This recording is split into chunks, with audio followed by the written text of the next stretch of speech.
Why is it we have so many millionaires and everything in the United States, and we still have so many impoverished people who try to get up into the world?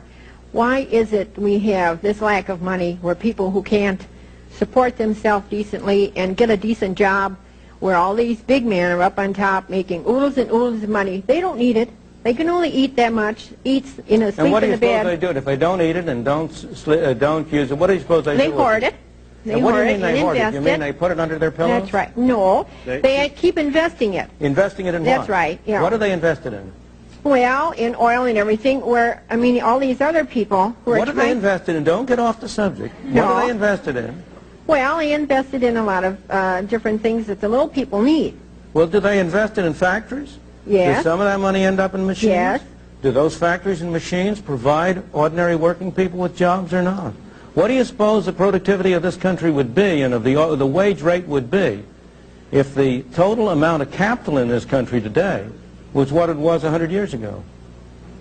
Where do you suppose the improvements in productivity come from except from the investment by people of their savings?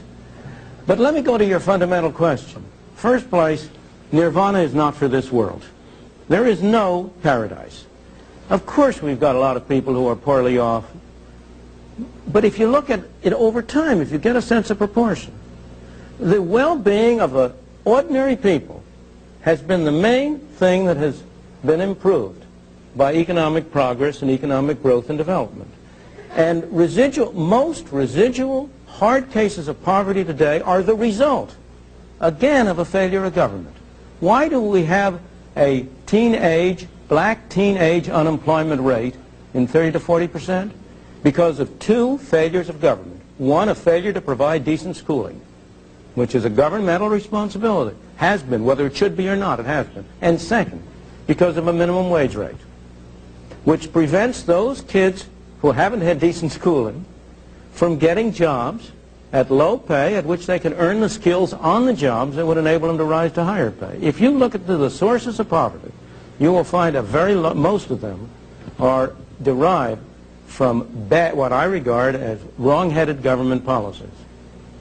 Well, I'm trying to look ahead because I'm almost going to retire. Yes? And it's pretty Social hard Security making it is a go very- now before, you retire. You're covering a lot of issues here. I might say, if Phil will pardon me, I'm going to cover all of these issues.